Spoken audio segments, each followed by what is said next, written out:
Bom dia, gente. Muito obrigado por vocês estarem aqui. É uma honra e um prazer a gente ter o segundo painel hoje na B2L, aqui no nosso lounge da Elo. E hoje, para falar sobre um tema muito importante, que cada vez mais ele está presente no nosso dia a dia, surgiu aí e a gente precisa debater e trazer ele para a nossa realidade. Trouxemos o ilustríssimo senhor doutor aqui, Leonardo, ou Léo, e a nossa ilustríssima e querida amiga Aline aqui da CUP para contar um pouquinho aqui sobre esse tema. Por favor, eu queria que os dois se apresentassem. Tá bom, obrigado. Bom dia a todo mundo que está aqui com a gente. Eu soube que está sendo gravado, então a quem nos assistir depois. Eu sou o Leonardo Leite, ou Léo, advogado, apaixonado por negócios, por empresas, e eu pedi autorização deles para começar me descrevendo para quem não está vendo. Como a gente está falando de sustentabilidade, eu penso muito na diversidade também. Então eu sou um homem branco, de 60 anos, gaúcho, de cabelo era loiro, foi ficando castanho, hoje é grisalho, de cor branca, tenho 1,90 m, sou um homem grande, estou sentado numa cadeira alta, de camisa azul, um blazer azul, tenho olhos verdes, sem bigode, sem tatuagem, e é um prazer estar aqui com vocês. Eu estou com 40 anos de carreira, dedicado à advocacia corporativa, e um dos pilares da advocacia corporativa, na minha visão, é ajudar as empresas a ganharem mais dinheiro, a valerem mais, a venderem mais os seus produtos e serviços com mais cuidado, aproveitando as oportunidades, mas sabendo os riscos que estão correndo para que possam precificar e decidir as suas operações. Nesse sentido, a gente vai falar um pouco de sustentabilidade também. Um prazer. Obrigado. Obrigado, Léo. Aline, por favor.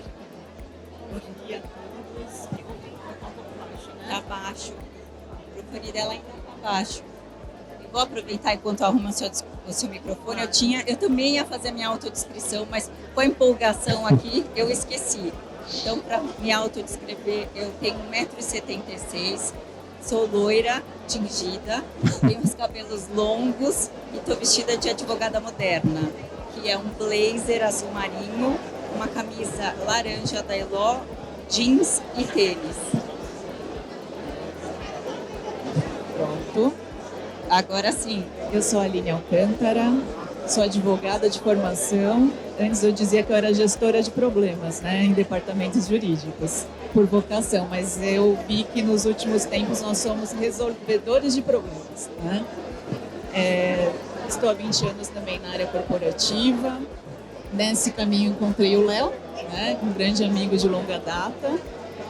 Eu sou uma mulher branca, tenho 1,70 m, cabelos pretos, longos, com algumas luzes, olhos castanhos. Estou com um casaco sobretudo azul claro.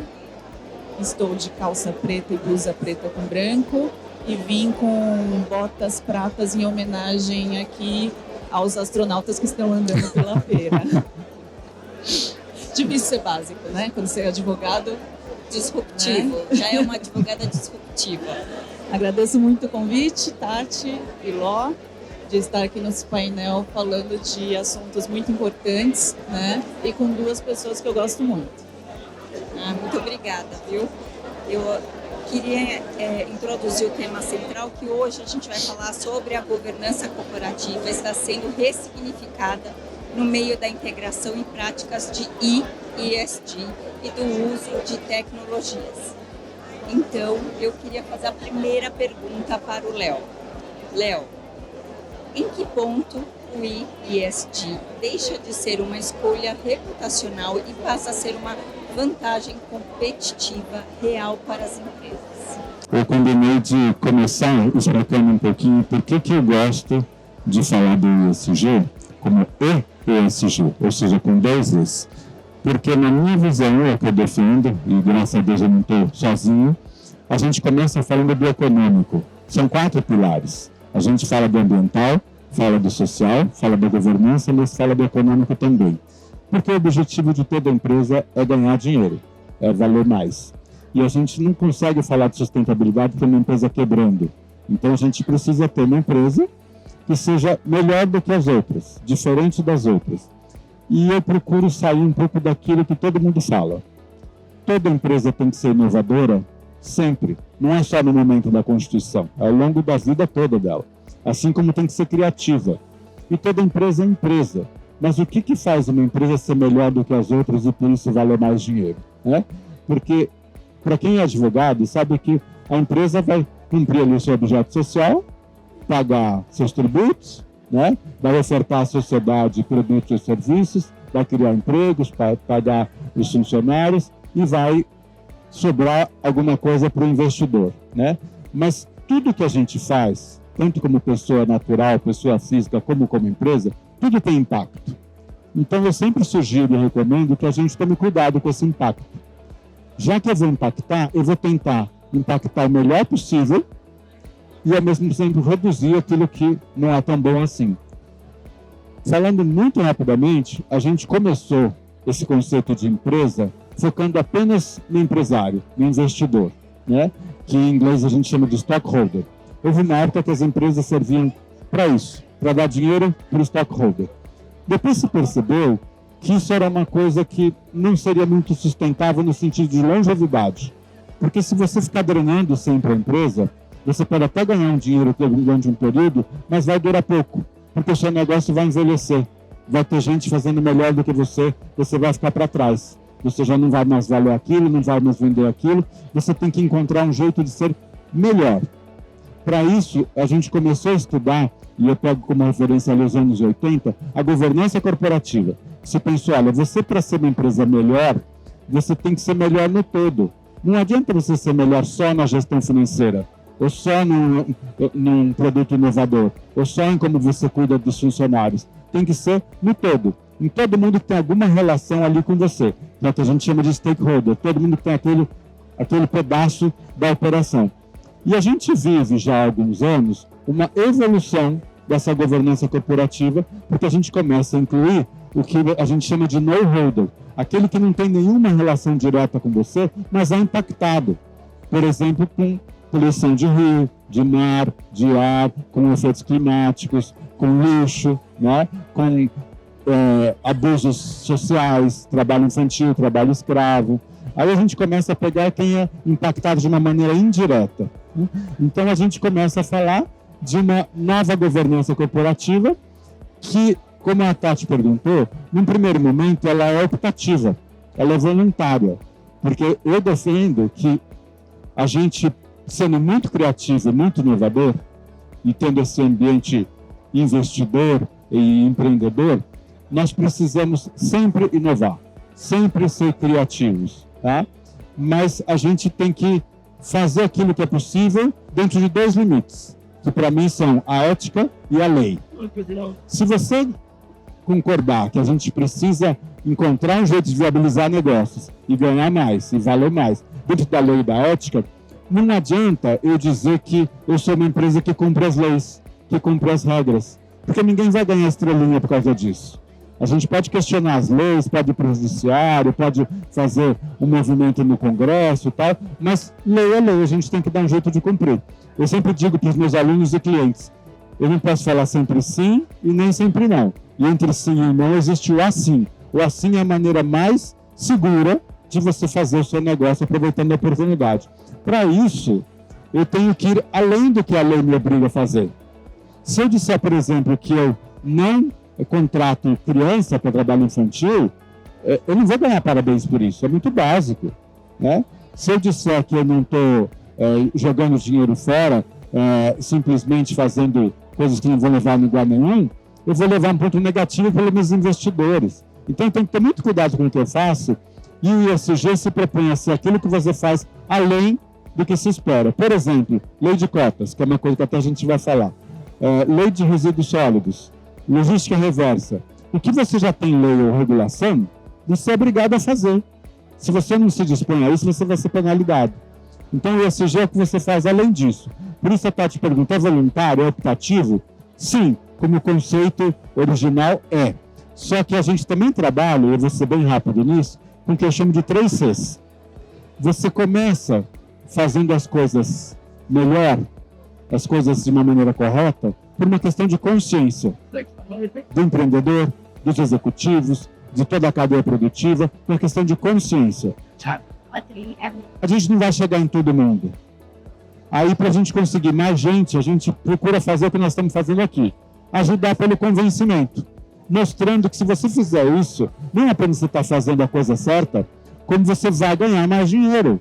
Porque você evita um monte de problemas e você traz um monte de vantagens. Não vai dar tempo de eu entrar em detalhes, mas se você corre riscos mais controlados, o investidor sente mais a vontade de investir em você. O banco te empresta dinheiro a uma taxa melhor, porque ele sabe que ele está investindo numa coisa boa, que vai trazer muito dinheiro. Ao passo de que se eu faço as coisas de qualquer jeito, eu vou ter processo, eu vou ter turnover, eu vou ter reclamação trabalhista, eu vou ter reclamação de cliente, eu vou ter taxa mais alta, eu corro um risco muito maior de falir, né? Eu tenho problemas com o Ministério Público, com as agências reguladoras, eu vou ter um monte de custo. Que em business plan nunca tem custo, vocês já perceberam? O business plan só tem o lado bom do empreendimento, não tem lá quantos processos você vai ter, quantas multas você vai ter, etc.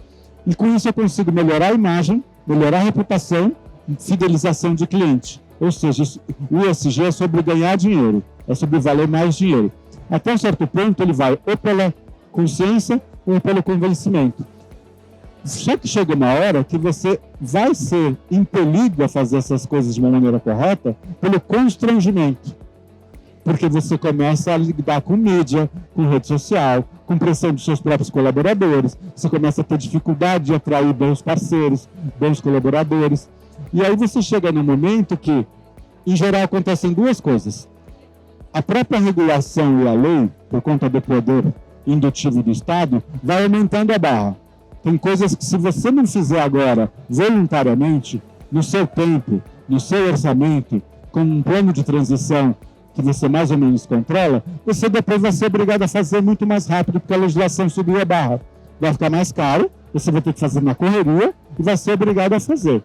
Então, é uma coisa que você vai como facultativo, como optativo até certo ponto. E tem um outro aspecto. Na verdade, muito mais do que a lei, porque na hora que a lei subir já não há mais ESG, aí já é obrigação legal, você é compelido a fazer isso porque alguém vai fazer melhor do que você. Alguém está percebendo. A Aline e eu, por exemplo, discutimos melhores práticas de governança e de ESG em empresas, em segmentos.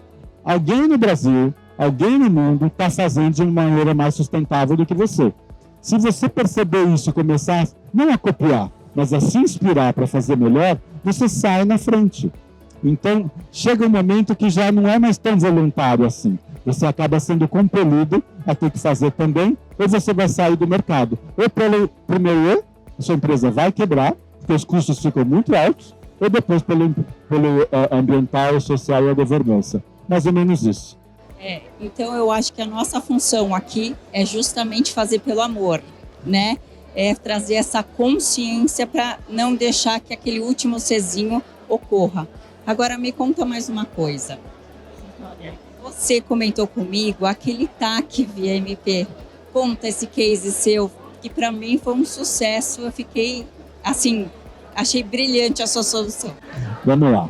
Como eu estou com 40 anos de carreira, eu já vivi algumas épocas disruptivas. Há 40 anos não se falava em departamento jurídico estratégico nas empresas.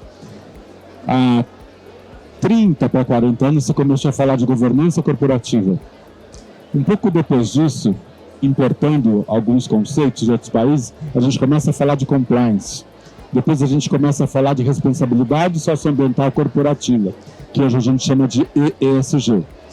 Todos esses movimentos acabam batendo com a inércia empresarial. Então, a primeira reação da maioria dos empresários e executivos é ser reativo. É dizer, mas por que eu preciso fazer isso? Eu sempre fiz de outro jeito, eu não precisava disso, sempre deu certo. Por que eu tenho que fazer de um jeito que você está falando que é melhor? Né? Então, é um convencimento complexo. Depois, essas regrinhas todas que a gente vai criando, as políticas, os programas e assim por diante, eles são balizadores de decisão. Para que você tome decisões melhores, você precisa estabelecer fluxos de como que você vai conseguir avaliar que elas são melhores. São melhores para quem? Quem é que diz que elas são melhores? Com base em que pesquisa ou que dados você faz isso?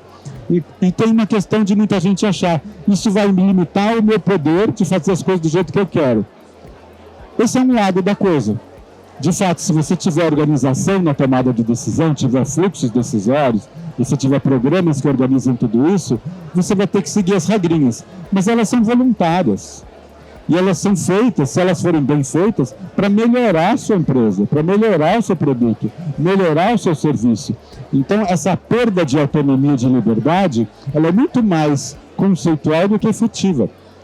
E, com isso, a gente começa a pensar que essa resistência de vai ficar burocrático, vai ficar pesado, vai ficar caro, não dá para fazer, é uma coisa natural, mas que eu sempre que encontro uma pessoa, um executivo, uma empresa que fala, vamos fazer melhor, porque isso é o jeito certo, vai ganhar mais dinheiro, eu começo mostrando para ele que não é mais caro, porque você não precisa fazer nada correndo, você faz o seu plano de transição para cada um desses pilares.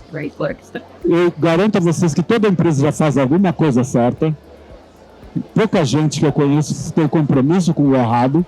Muita gente não faz o certo porque não entendeu. E a gente começa uma conversa falando, olha, vamos começar a mapear o que você já faz de certo e que problemas você está tendo. Eu não gosto muito da palavra problema, mas eu vou usar aqui de propósito. Tem 2 casos que eu quero comentar muito rapidamente para vocês. Primeiro, uma questão social. Aliás, os 2 são sociais, mas uma questão social de um grande banco aqui em São Paulo que tinha uma questão de segurança e de engajamento, de envolvimento da comunidade em volta dele. E comecei a falar para eles e falei, olha, a gente pode ter ideias muito simples de engajamento dessa comunidade. Você traz essa comunidade que está em volta de você, você tem todo esse medo da segurança, de uma série de coisas numa cidade como São Paulo, mas vamos trazer esse pessoal para perto da gente? Vamos transformar um problema numa coisa boa? Aí a gente começou a ver tudo que a empresa comprava. Eu pedi um mapa de compras. O que você compra? O que dá para parar de comprar de um fornecedor geral e comprar de alguma coisa feita na comunidade? A gente chegou em um monte de coisa. Uniformes, recipientes para uma série de coisas, conjunto de louça para sala de reunião. E é um preço muito mais barato, uma coisa artesanal e sustentável, com matérias-primas sustentáveis, a maioria reciclada, e envolveu essa comunidade, transformou um problema numa coisa ótima. Hoje a comunidade inteira ajuda a trazer um conceito de segurança e de envolvimento para todo aquele complexo desse banco. Mas o caso que a Tatiana está me perguntando também é como transformar um problema numa coisa boa. A maioria das empresas tem uma dificuldade com a lei de cotas. E algumas delas, a Aline é minha aliada nisso, tentam falar, mas eu não consegui.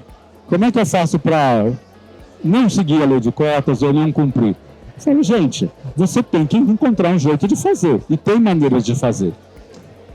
Há pouco tempo, cerca de 1 ano e meio, uma grande varejista aqui de São Paulo, com muitas lojas em shopping centers, me procurou para tentar ajudar um problema. Eles estavam com um TAC do MP por não cumprir lei de cotas. No primeiro ano, eles falaram, não conseguimos. Tá, o MP falou, então ano que vem você tem que cumprir. Não conseguiu de novo. No terceiro, vem uma multa enorme e um super termo de ajuste de conduta. Aí eu falei, gente, mas como que vocês não estão encontrando essas pessoas? Existe PCD bem qualificado. E se não existe, ajuda a treinar. Se você não tem esse ano, você tem que ter um plano de transição para o ano que vem. Mas vamos começar pelo básico. Vamos mapear as próximas posições, que alguns chamam de vaga, que você tem nas suas lojas, e vamos ver o que dá para um PCD fazer. Porque não é possível. PCD é um termo muito amplo.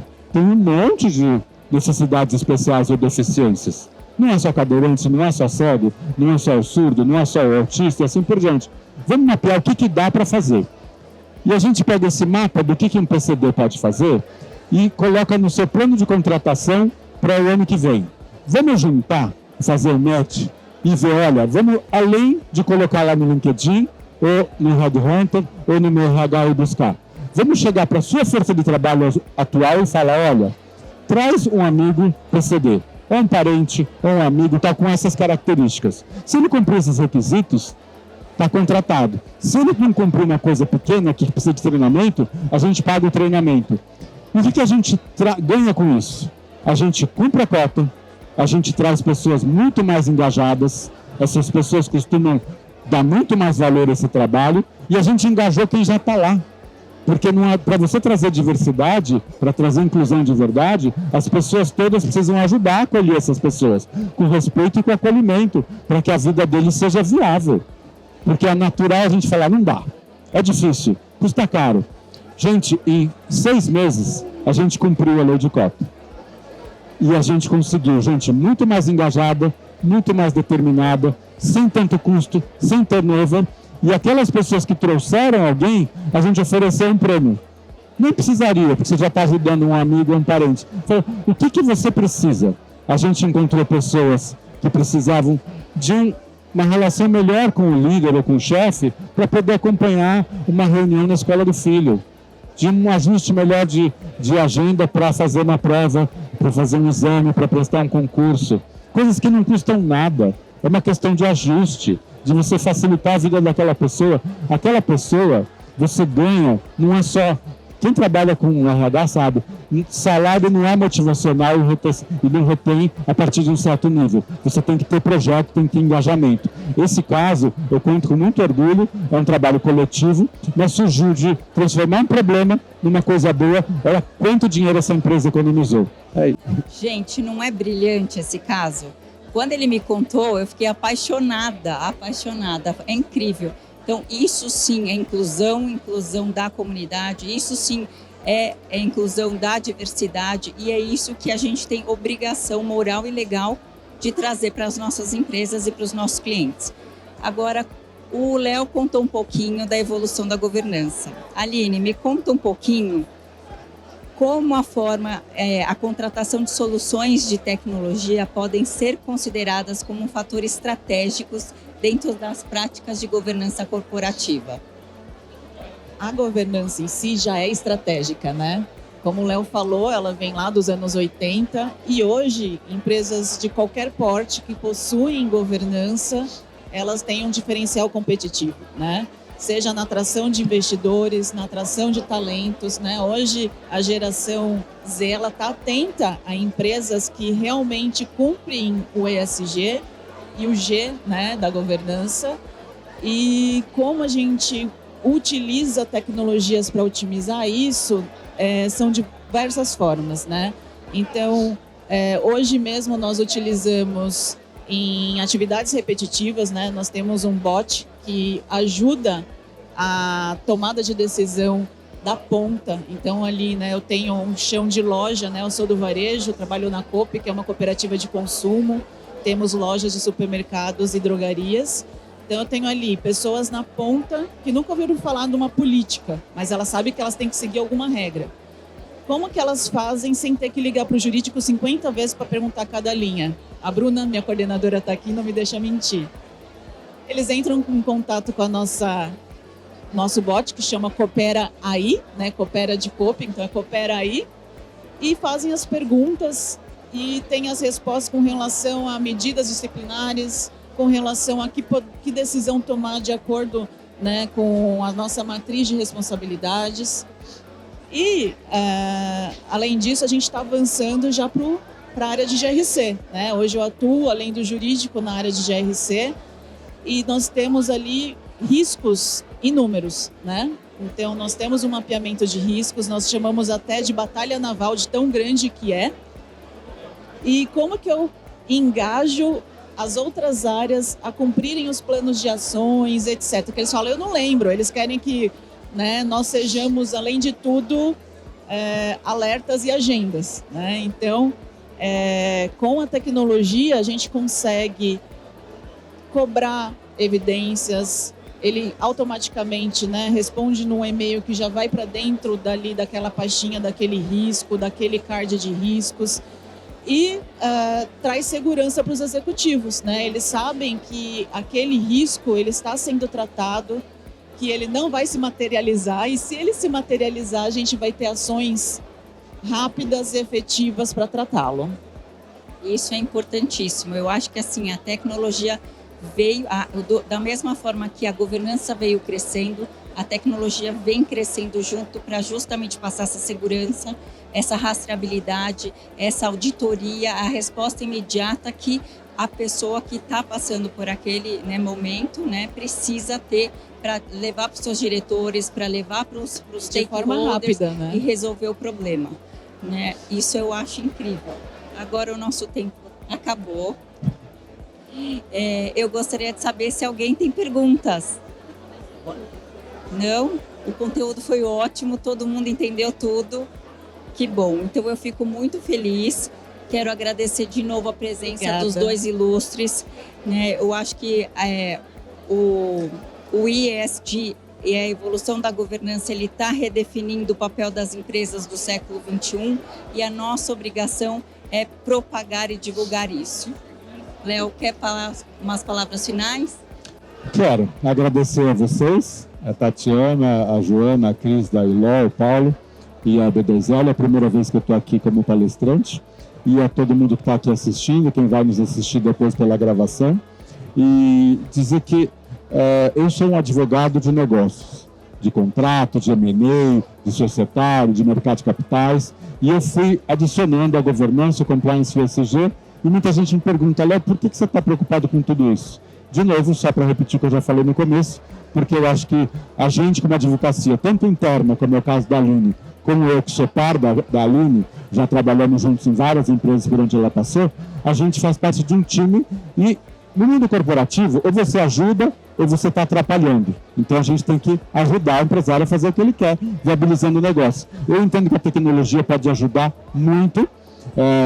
Tivemos uma conversa que eu falei, eu sou um otimista cuidadoso ou cauteloso com a IA ainda, porque eu acho que a gente ainda está aprendendo a lidar com tudo isso. Como tudo isso tem um aprendizado, mas ela já libera, e vocês têm conhecimento e atuação nisso, ela libera a gente para fazer uma primeira triagem eletrônica e digital para ganhar tempo, para ganhar uma otimização do nosso tempo, dos nossos recursos, para colocar o advogado humano naquilo que ele tem que fazer. E isso é uma coisa que foi mudando. Gente, eu comecei na época da máquina de escrever.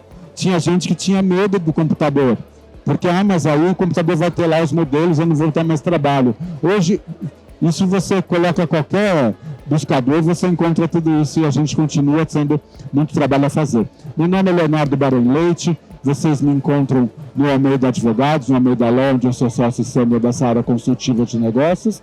Me encontram também em algumas redes sociais, em geral eu estou como Leonardo B. Leite. Vai ser um prazer conversar com vocês, bater um papo, em eventos, em conversas, em aulas. Um prazer. Acho que ele tem uma pergunta. Só um minutinho. Que bom, é sempre bom saber se alguém está prestando atenção. Eu tenho uma curiosidade. Quantas pessoas são lá no Almeida? No meu escritório? A gente em volta de 300 pessoas. Você divulga plano de carreiras? É público? Oi? Você divulga o plano de carreiras? É público? Todo mundo sabe? Eu não sei se é público, mas se você entrar em contato com a RH, não para mim. Não sei. Para eles lá. Ah, sim, claro. Todo mundo sabe disso. Todo mundo sabe. Quais são os níveis, quais critérios que precisam de avanço? Critérios, as avaliações semestrais, critérios para bônus, para progressão, para desligamento, dependendo das metas. A público, sim. A público interno é público, sim. Entendi. Você tem associado ou todos são CLT? Ou sócios? Não, a gente tem todos os modelos. Tem os sócios, né? Tem os associados, tem o CLT, tem parcerias também, tem vários modelos. Tá bom. Obrigado. Imagina. Isso é importante para a gente divulgar o crescimento da empresa, né, e a inclusão de todos lá dentro. Aline, suas palavras finais? Gostaria de agradecer o convite. Fico à disposição, quem quiser conversar um pouco mais sobre governança, sobre riscos, compliance. E muito obrigada. Eu que agradeço aqui a presença de todos, essa troca maravilhosa com esses dois ilustres aqui ao meu lado. E peço para todos vocês seguirem a Elo, tanto nas nossas redes sociais, para ter mais informações e depois quem quiser rever essa palestra. Muito obrigada, viu?